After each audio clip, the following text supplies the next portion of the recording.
ni ay nindot kaayo nga tubag sa salmo karong kuana misaha sa tuyatong tubag.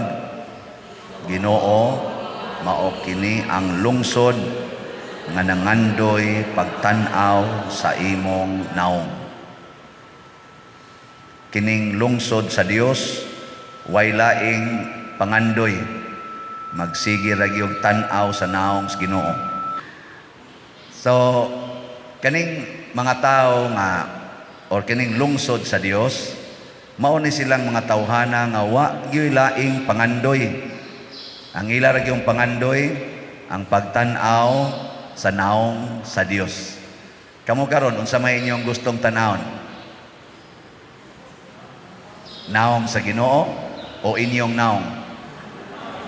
Kanang inig kabuntag, tan-aw nimo sa amin, unsa imong gitan-aw? Naong sa Ginoo o imong naong? Kung mangandoy ganita sa naong sa Ginoo, inig tan-aw nimo sa amin, ingna dayong Ginoo, salamat Ginoo nga gitagaan ko nimo sa imong naong. Sa imong naong. Nindot kay na nga panghuna-huna. Kana bitang inigtan-aw nimo sa amin, makita nimo ang naong sa Ginoo diha sa imong naong. Kay kung di ka kakita sa naong sa Ginoo diha mismo sa imong naong, maglisod sa kakakita sa naong sa Ginoo diha sa imong isig katawo. Lingi ako no ng imong tupad. Lingi ba? Imong tupad ba? Lingi Uy, kamo diha panglingi mo Kamo, lingi. Kung saan na inyong liog, wa na na dihay kuan, wala na na, di na nakalingi. Na ha? Lingi na mo. Sige, pangutan na ako no siya. Pangutan na imong tupad, ing na naong ko Ginoo. Ing na kano yun. Sige na.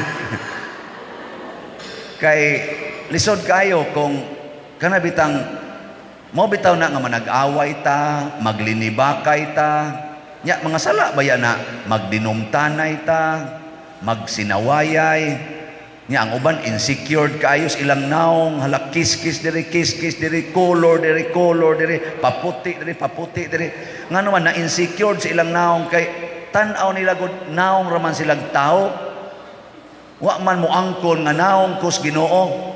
Kinsa may musaway sa naong sa Ginoo? Ana. Unya sag sawayon ng imong naong sa usasad kabinuhat sa Ginoo, pasabot kanang tawhana wa sad nakakita sa Ginoo, nganong magpadaman sad kaniya nga ikaw siguro man jud ka nga kanang imong naong nas Ginoo. Ana. Mao nay makaparelax nato. Di ba? Karon matod pa sa atong unang pagbasa, ang iyang nakita na ay pila to 140 ba to ka mga gipatika ng agtang nya dunay nangabot nga wa na siya kahiyap, di maihap, na nagsulob kunog puti nya niingon dayon to katong elder, mao ni mga tawhana ang nakasugakod sa mga paglutos ug pagdaog-daog didto sa kalibutan. Kana bitawng lutoson ta, kana bitawng sigihan tag daot, sigihan tag saway, nya murag naa nato ang tanang dimalas. Unsa may solusyon na? Kana bang murag nauyamot ka tanan. Dali kay kang lutoson, dali kay kang sawayon, lisod-lisoron, naani mo tanang dimalas. Ang solusyon ra gyud ana, pangandoy nga makakita kas naong sa Ginoo. Ni anang imong kahimtang. Naagi dihang Ginoo. Muna sa atong ebanghelyo, gitagaan tag 8 ka paagi aron makita nato ang Ginoo. 8 ba? 8 beatitudes. Kay mailhan man na nimo makakita ka Ginoo. Nga naman, malipay ka. Wa gitaong dili malipay basta makakita Ginoo. Oh. Sige. Unsa may naong sa Ginoo? Una, sa atong ebanghelyo, naong sa kabus. Bulahan kamong mga kabus. Si Kristo pagkataos kalibutan, kabus. Ang mga santos nahimong kabus, nasa mga dato-dato, pero nibiya sa ilang bahandi og mialagad sa mga kabus. Nga naman, ang naong sa Ginoo kabus. Nya kamo, ganahan mo mutan-aw sa naong sa kabus. O katong dato mo gusto niyong tanawon. Kasagaran na ba na ito? Kanar ba mga dato? Na mga artista, nga mga sikat kaayo, nga mga milyonaryo, bilyonaryo na, kana mga politicians nga sikat kaayo, kana mga businessmen nga sikat kaayo, porting mga datua, muna itong pundukan, sige tagtanaw. Pero di ta mo tanaw sa naong sa kabus. Kanang nagkabulingit lang naong, way hapit sinina, way hapit ilis, way balay, standby ra, mangawat pagyud. Pero naong biya nas Ginoo. Walang mangawat ang Ginoo, pero naong nas Ginoo. Kanibitang ato mga bata dinhi, ngay mga bata dinhi ba? Gabi pag human sa atong living rosary, apil sad sila. Apil sad sila diri kaon. Pag human, naama sad tay mga gipang tunol-tunol, wa gyud mo biya. Na kung anong wa man mo biya, siya ang amo day pa din. Adto dayon ko sa atong treasurer, uy, naday tayo nalimtan, kaya mo naman itong gialokitan tanan, natay nalimtan, isa ba nako, ang atong mga amo, nananingil na. To, wag yun mo biya diha, wala ko'y happy tao, good. Ang gitagaan naman mong pack meals, nagdaan naman mo, tagurhan naman ginakabukin yung pack meals gani, nikaon pa mo, gada pa mo, sobra, anong magsigi pa mo sunod-sunod, ngita sa day kuno, sa iyang itunol, to, kuha ko dito tag 50, akong itunol nila, sus, pagkadawat, murag na ngawa, murag yung aso. Salamat pa din, dagan day gato, nakutuan na, computer na to. Pero malipay ta magtanaw Sinang ka magdagan na to, kasigig pasalamat. Ang sa may lang gibati, kita itong naong tingali sa Ginoo o naong bakansyano. Oy, kana mga tao nga nahigugmas kabos, kakita jud kag naong sa Ginoo diha. Tanawas Mother Teresa nga nahigugmas sa poorest of the poor, kakita kag naong sa Ginoo diha niya. Tanawa na sila si St. Francis of Assisi, kani San Vicente Ferrer, makakita kag naong Bishop Chupilo Kamumot nga nahigugmas mga kabos, pastilan lagi kita jud kag naong sa Ginoo. Karon bitaw kapoy kay akong lawas kay na exhausted ko Sabado o gahapon kay gama kay baka nang daghan kitag activities niya naaman ko roy misa daghan sad akong giingnan ako ansa ilisi sa niya akong misa ro sunod kay naparabay misa unya da ako misa dito laylan ngano man sang nagpagmisa ngano nidawat man sad kuani tubag dayon ni sister kanina nagkanta salmo siya basin pader og nangandoy nga mutan-aw sa imong naong. Nindot unta nang di ta mangandoy mo tan-aw sa naong ni Father Siano, mo tan-aw tas naong sa Ginoo, pero di ginakalikayan. Basta magsige kag higugmas mga kabos, daghan kay tao mangandoy mo tan-aw sa imong naong. Mawa man imong stress, nya mawa sa nang ilang stress, ang makapastress man nato kanang paglikay nato anang mga kabos o paglikay nato nga mahimutang kabos. Kana mga taong naningkamot nga madato, marang-arang, stressful kaya nilang kinabuhi, kapoy. Kana magsig pangambisyon, mamilyonaryo ko, mamilyonaryo ko, mamilyonaryo ko. Kapoy kaya na, oy. Ting kapuyag yun. Nya kana magsikag likay ang mga kabos, labi na ng mga wata, mukawat, nya kanang akyat bahay, imo nang kuralan ang imong balay, kuralan nimo, butangan nimo barbed wire na pag CCTV, hapit din nakakatug, kaya magsige naman lang kang monitor sa imong CCTV. Kapoy, oy. Dili kapoy? Kapoy. Muna ka na mga nangural silang balay, nga stress man na. Ug dali kay na sila maratol. Pero kada mga white coral, waga ni hapit pultahan ang balay. So, bisan kinsa pa'y mo abot sa balay, relax kay nastanan. Bisan pag unsag naong ang moabot, relax na kayo na. Di tinod. Kamu diyang nangural, lingian na yung tupad. Naamoy coral, pangutan na, naamoy coral. Di ba, eksano nga na, maila na ni mo, na stressful kayo nga, kwan. Maglagot ra ba mo kung sigog hisgot aning kural? Anong maglagot man mo, nga mo man ay solusyon para wa na tay stress. Ay mo pagsigkuan na yung kural. Kung nasan mo yung kural, ablihi. Ablihi ba? Aron makasud ang tao. Bahala na kang iro, di inyo gustong pasudlon, ang tao, pasudla.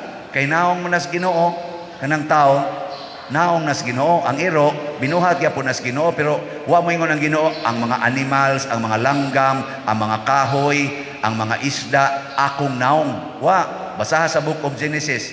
Kanus aman siya ningon nga atong naong. Pagbuhat niya sa tao, atong himuon ang tao sa atong larawan o kasamahan. Kung mangandoy ka nga makakita sa naong sa Ginoo, diha sa imong isig ka tao, makat-on sa kapaghigugma sa kada tao. How to love every person? Try to see the face of God in every person. Mao na inindot. Mao na hindi kakita nimo sa imong bana nga nangabit. Ag-ampo sa Ginoo, Ginoo makakita ba unta ko sa imong naong aning nangabit kong bana. Ana. Unsaon ako pagkakita sa imong naong Lord aning akong bana nga natintal sa pagpangabit. Ana. Iguli sa imong bana, luspad nagnaong, luya kayo. Unsa may imong makita? Si Kristo nga gikulata nga luya na kaayo. Yan ka Lord, Hudiyo man tingali tong iyang kabit. Ngano man. Mura manig naluya ang akong bana. Mura manig naong nimo nga luya na kaayo, di na ka maumupasan sa cross, madagma na lang. Nya moingon dayon Ginoo, aw, kita man kang naluya na kay nakapag mo na didto og Hudiyo. Pagkadagma ni Hesus, ni giila ba yang gigamit si sa tuingan atong ni Puli og pasan si Simon si of Cyrene, no? Nga taga Sirenio, Simon Sirenio. Mo ini pasan. Mo na moingon lang sa dang Ginoo. Pagpaka Simon Sirenio lang sad sa imong bana. Luya naman kay na papahuwaya usa nga ikaw sa imong trabaho og maayo, imo nang lutuan og lami ang pagkaon aron mo balik ang kusog ana. Imo day siyang lutuan og mga pagkaong lami, nya imo siyang papahuwayon. Ana, adang tato mga tulo ka adlaw, lagsik na kay to Ana, balik na sad ngadto siyang kabit. Ana, nya ingon sa ka, Lord, to na sang imong naong ay nibalik na sa mga Hudiyo. Ana, inigbalik na, yan nasad. Luya na sad. Siya balik-balik lang pagka Simon Sirenio. Di jud ka ma-stress. Ngano man makarelate man kas kinabuhi ni Kristo. No. Adi mo karelate? Ana man agod. Pragod anang napriso, kanang napriso. Ingos Kristo, nabilanggo ko inyo kong giduaw. Kanang nabilanggo ba? Ug maunay nagpatay ug nag-rape sa imong anak. Nya nabilanggo. Ganahan ka mo tan-aw siyang naw dito sa prisuhan? Ayaw. Ing nagyod nga naong ni Ginoo. Nya unsa may naong sa Ginoo? Ang naong sa Ginoo nagigapos. Gigapos. Way kagawasan. Gipangtamparos, gidagmalan, hapit way higdaanan, hapit way kaon. Tuas prisuhan, way ligo, baho kayo. Mao na tan-awa ay pagsige kung ahona mao ni garip og nagpatay sa akong anak. Ingna mao ni naong ni Kristo sa dihang gigapos siya, gigaid sa haliging bato. Ana, makikita mo kuan na rosaryo. Ana, ang paghampak ni Hesus nga ginaid sa haliging bato. Ikapilam ng misteryo. Wa magay mo kay baw. Ay, ikalima, misteryo. Ikaduha. Na. Mysterious kasakit. Nya, di na nimo marilit anang tawhanang. Di maluoy dayon kaniya. Imo din siyang palitag pagkaon. Imo dayong i-process ang iyang kaso. Ana haron makuan madesisyonan. Nya ma-konbikto dayon siya. Dadon din siya ngadto sa kaning bilibid. imo pag yung duaon ngadto, imong tagaan sa mga pagkaon yang gikinahanglan, hangtod nabuutan na siya. Ana, nya natagaan din siya og parol nga status, mulaya na siya. Kadto na sa igsuon sa imong anak mo na sa iyang ripon o patio. Nga imo na sang duaon, hurot ginatanan nimong anak. Pero di ka maguol. Nga naman, makakita man kasnaong sa Ginoo nga giamong-amungan o gipatay. Moingon day kas mahal nga birhen, patanawa in taong kusnaong sa Ginoo aning kahintang sa akong mga anak nga gidagmalan aning tawhana. Niya moingon dayon ang mahal nga birhen, kadto bitang akong anak nagikulatag maayo nya gibitay pagid sa cross. Ang tan-aw nakos nagbitay sa cross, pulos gyud mga biktima sa yawa. Wa na sila masayod sa ilang gibuhat. Muna kining tawhana na biktima ni siyawa kay wa gyoy nakatudlo niya unsaon pagpangita sa akong naong. Muna ikaw akong taga-agmisyon nga mopakita sa naong sa akong anak aning tawhana. Imo gyapon siya duaw. Hangtod ng tawhana makita na sa naong sa Ginoo diha nimo, magbag-o na. Pero tulog yun sa imong anak o sa iyang gipatay. Unsa may kalainan sa katong bilansang tupad ni Kristo nga mga tulisan o kawatan, mga kriminal. Pero giingnan ni Kristo kay nakakita mas iyang naong, iyang giingnan karon dayon kuyog kanako didto sa paraiso. Da, hilom lagi mo. Sige, nindog na ta.